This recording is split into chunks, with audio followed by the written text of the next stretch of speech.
Hello Fox, Christmas വരെയാണ്. സ്റ്റാറൊക്കെ തൂക്കണ്ടേ? നമുക്ക് 30 രൂപയുടെ ചാർട്ട് പേപ്പർ കൊണ്ടിട്ട് ഒരു അടിപൊളി സ്റ്റാർ ഉണ്ടാക്കി എടുത്താലോ? ഇതുണ്ടാക്കാനായിട്ട് ഭയങ്കര എളുപ്പമാണ് കേട്ടോ. തുടങ്ങാം. 15 രൂപയുടെ 2 കട്ടി കുറഞ്ഞ ചാർട്ട് പേപ്പർ വാങ്ങിയിട്ട് അത് A4 സൈസിൽ 9 കഷ്ണമായിട്ട് മുറിച്ചെടുത്തു. ഇത് നമ്മൾ പേപ്പർ ബാഗ് ഉണ്ടാക്കുന്ന സ്റ്റൈലാണ് ഉണ്ടാക്കിയെടുക്കുന്നത്. ക്രാഫ്റ്റ് ഒക്കെ ചെയ്യുന്നവർക്ക് വളരെ സുപരിചിതമായിരിക്കും ഈ സ്റ്റാർ. ഭയങ്കര സിമ്പിൾ ആണ് ഇത് ഉണ്ടാക്കാനായിട്ട്. ഇനി ഞാൻ അതിൽ നിന്ന് ഒരു പീസ് പേപ്പർ എടുത്തു. എന്നിട്ട് അത് മടക്കി വെച്ചിട്ട് നമ്മൾ കയ്യിലൊക്കെ നുള്ളില്ലേ, അതുപോലെ ഒന്ന് നുള്ളിക്കൊടുക്കുവാണ്. ആ നടുക്ക് നുള്ളുന്നത് എന്തിനാന്ന് വെച്ച് കഴിഞ്ഞാൽ കറക്റ്റ് ആ നടുഭാഗം കിട്ടാൻ വേണ്ടിയിട്ടാണ്. ഇനി ആ നടുഭാഗം വെച്ചിട്ടായിരിക്കും നമ്മൾ ബാക്കി അങ്ങോട്ട് മെഷർമെന്റും കാര്യങ്ങളും നോക്കുന്നത്. ഇപ്പം നടുഭാഗം നമുക്ക് കറക്റ്റായിട്ട് കിട്ടിയിട്ടുണ്ട്. ഇനി ഇടതു ഭാഗത്തു നിന്ന് പേപ്പർ എടുത്തിട്ട് ആ നടുവിലേക്ക് വെച്ചിട്ട് അതൊന്ന് അമർത്തി കൊടുക്കുക. പേപ്പർ ബാഗ് മോഡലായതുകൊണ്ട് നമ്മൾ 2 വശം കൂടി ഒട്ടിക്കുന്ന ഭാഗത്ത് 1 സെന്റിമീറ്ററിൽ കൂടുതൽ നീളത്തിൽ പശ വരാൻ പാടില്ല. അതുകൊണ്ട് ഈ കാണുന്നത് പോലെ താഴെയും മേളിലും 1 സെന്റിമീറ്റർ അളവിൽ മാർക്ക് ചെയ്ത് കൊടുക്കുക. എന്നിട്ട് സ്കെയിൽ ആ 1 സെന്റിമീറ്റർ ഇപ്പുറത്ത് വെച്ചിട്ട് ആ ബാക്കിയുള്ള സ്ഥലത്ത് പശ ഒട്ടിക്കുക.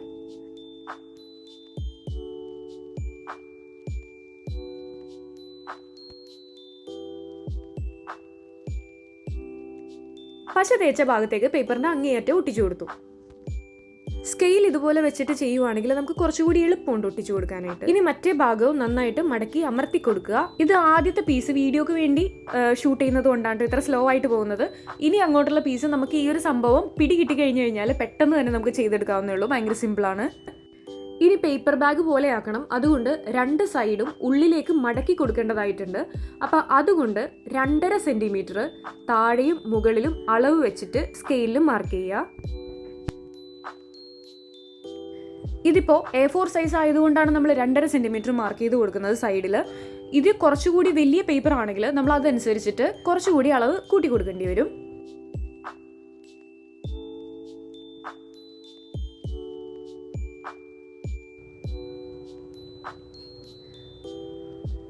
അങ്ങനെ 4 സൈഡും മാർക്ക് ചെയ്തതിന് ശേഷം നമ്മൾ സ്കെയിൽ വെച്ചിട്ട് തന്നെ മടക്കി കൊടുക്കുക.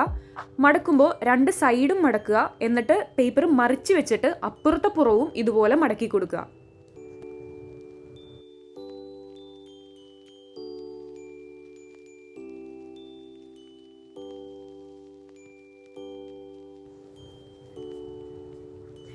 ഒരു സൈഡ് മടക്കിയതാ ഇതുപോലെ ആയിട്ടുണ്ട്.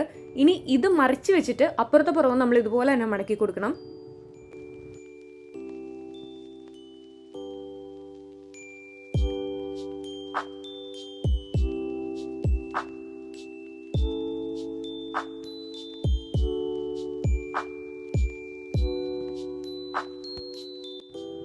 ഇതിനി ഇതുപോലെ നിവർത്തിയിട്ട് പേപ്പർ ബാഗിന്റെ ചുളിവ് നടുക്ക് വരില്ലേ, അതുപോലെ സൈഡ് ഉള്ളിലേക്കായിട്ട് അമർത്തി കൊടുക്കുക.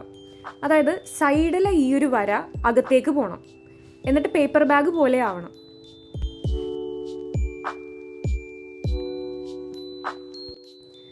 ചെയ്യുമ്പോൾ പേപ്പർ ഒന്ന് ചുളുങ്ങാൻ ചാൻസ് ഉണ്ട്. അങ്ങനെ ചുളിവ് വരാതിരിക്കാൻ ശ്രദ്ധിക്കുക കേട്ടോ.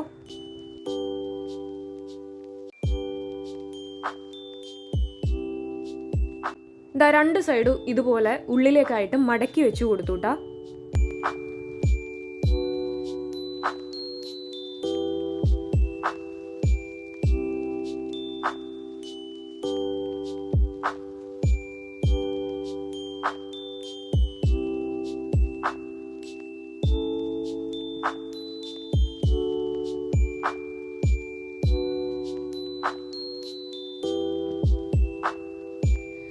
ഇനി പേപ്പർ ബാഗ് ഒട്ടിക്കുന്ന പോലെ തന്നെ താഴെ നമ്മൾ ഒട്ടിച്ചു കൊടുക്കുക. അത് ഒട്ടിച്ചു കൊടുക്കുന്നത് 1 സെന്റിമീറ്റർ അളവിൽ തന്നെ ഒട്ടിച്ചു കൊടുക്കുക.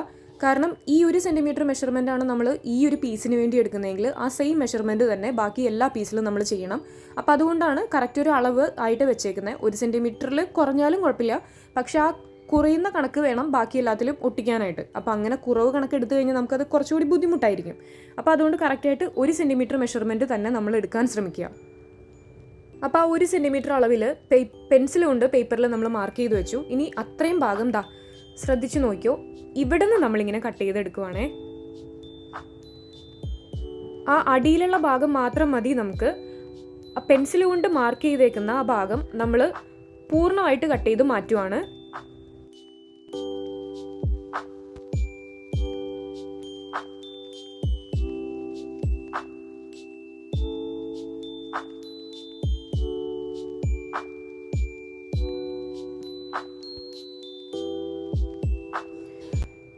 ആ പെൻസിൽ കൊണ്ട് മാർക്ക് ചെയ്ത ഭാഗം മുഴുവനായിട്ട് ഞാൻ വെട്ടി മാറ്റി. ഇനി ആ താഴെയുള്ള ഭാഗം വെച്ച് അത് മുകളിലേക്ക് ഒട്ടിച്ചു കൊടുക്കാൻ പോവാണ്.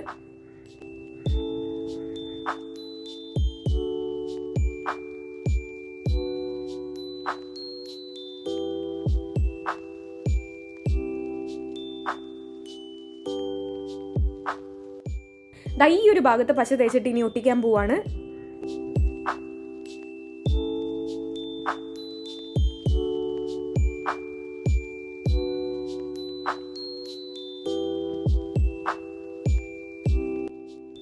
ഒട്ടിച്ച് കഴിഞ്ഞപ്പോഴേക്കും കത്തൊക്കെ പോസ്റ്റ് ചെയ്യുന്ന എൻവലപ്പ് മോഡലായി. ഇതിൻ്റെ ഈ ഒരു സൈഡ് മാത്രമേ നമ്മൾ ഒട്ടിച്ചിട്ടുള്ളൂ. മുകളിൽ നിന്ന് നോക്കുമ്പോൾ ഇതുപോലെ ഇരിക്കണം.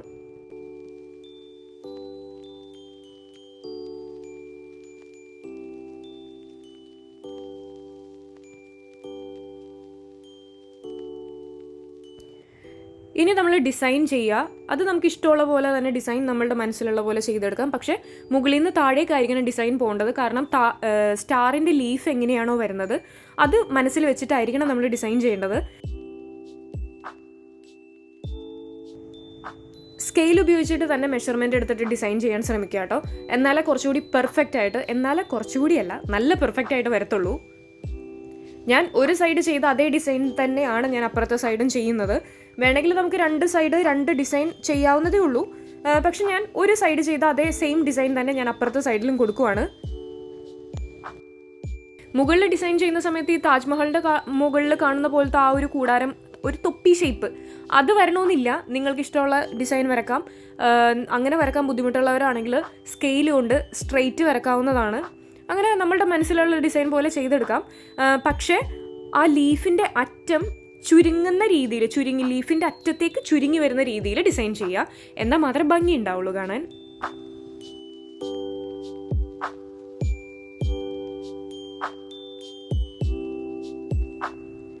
ഇനി വരച്ച് വെച്ചേക്കുന്നതിൻ്റെ ബാക്കി ഭാഗങ്ങൾ ഞാൻ വെട്ടിമാറ്റുവാണ്. വെട്ടിമാറ്റുമ്പോൾ അത് വളരെ പതുക്കെ വെട്ടിമാറ്റാൻ ശ്രമിക്കുക കേട്ടോ. അല്ലെങ്കിൽ അങ്ങോട്ടും ഇങ്ങോട്ടും മാറി നമ്മളുടെ ഡിസൈൻസ് വ്യത്യാസം വരാൻ ചാൻസ് ഉണ്ട്. അപ്പോൾ ആദ്യത്തേത് വെട്ടുമ്പോൾ പ്രശ്നമില്ല. പക്ഷേ രണ്ടാമത്തേത് തൊട്ട് അങ്ങ് വെട്ടുമ്പോഴേക്കും കറക്റ്റ് ആ ഷേപ്പിൽ തന്നെ വെട്ടിയെടുക്കാൻ ശ്രമിക്കുക.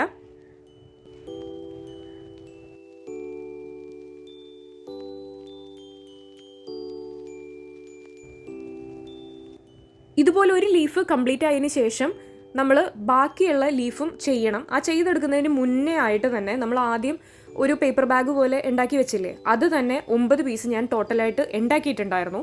അപ്പോൾ അതിലൊരു പീസ് എടുത്തിട്ട് താഴെ വെച്ചിട്ട് ഇപ്പോൾ ഞാൻ ഡിസൈൻ ചെയ്തത് അതിൻ്റെ മേളിൽ വെച്ചിട്ട് ഒരു പെൻസിൽ കൊണ്ട് ഇതുപോലെ ഡിസൈൻ കോപ്പി ചെയ്യുകയാണ് താഴത്തേക്ക്. അങ്ങനെ അതിൻ്റെ സൈഡിൽ നിന്ന് വെച്ച് കോപ്പി ചെയ്യുകയാണെങ്കിൽ ആ ഡിസൈൻ കറക്റ്റായിട്ട് അതേ അളവിൽ തന്നെ അതേ ഷേപ്പിലും വൃത്തിയായിട്ട് നമുക്ക് താഴത്തേതിൽ പതിഞ്ഞ് കിട്ടും. അപ്പോൾ പിന്നീട് നമ്മൾ ഓരോന്നിലും വരച്ചെടുക്കേണ്ടി വരില്ല സെപ്പറേറ്റ് ആയിട്ട്. അത് തന്നെ അങ്ങ് വെട്ടിക്കൊടുത്താൽ മതിയാവും. അങ്ങനെ 9 പീസ് ടോട്ടലായിട്ട് വേണ്ടി വരും ഇതിന്.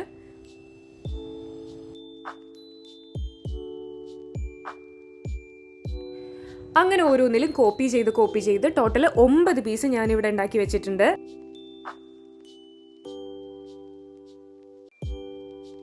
ഇപ്പോൾ തന്നെ നമ്മുടെ 90% പണിയും കഴിഞ്ഞു കേട്ടോ.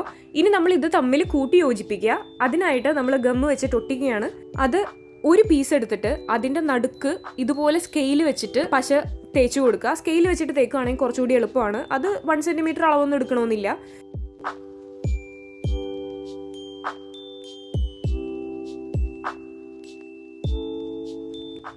ഞാൻ ഇത്രേ എടുത്തിട്ടുള്ളൂ, കണ്ടോ. തമ്മിലൊട്ടണം, അത്രേ തന്നെ ഉദ്ദേശമുള്ളൂ. അപ്പോൾ ആദ്യത്തേത് കഴിഞ്ഞു. അതിൻ്റെ മേളിലേക്ക് രണ്ടാമത്തേത് ഒട്ടിച്ചു കൊടുക്കുകയാണ്.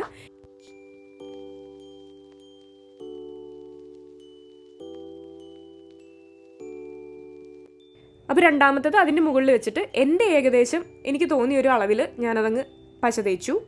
ഇനി അതിൻ്റെ മേളിലും മൂന്നാമത്തെ ലീഫ് എടുത്ത് വെക്കും. ഇങ്ങനെ 9 ലീഫും തമ്മിലൊട്ടിച്ചു.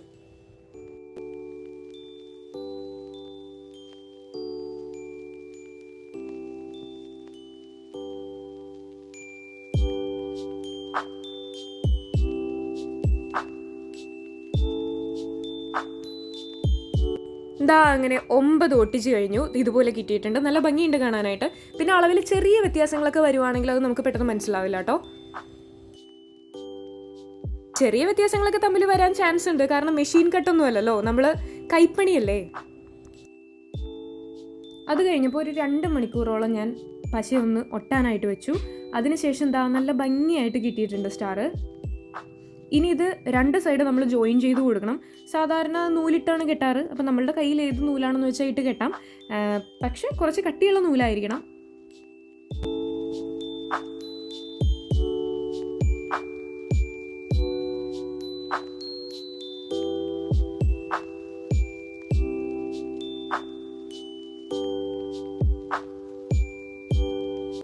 കെട്ടിക്കഴിഞ്ഞതിന് ശേഷം ആവശ്യമില്ലാണ്ട് നീണ്ടു കിടക്കുന്ന നൂലെല്ലാം വെട്ടിക്കളയാം. ഇത്രേ ഉള്ളൂ, സിമ്പിളാണ്. അങ്ങനെ നമുക്കൊരു സ്റ്റാർ കിട്ടി.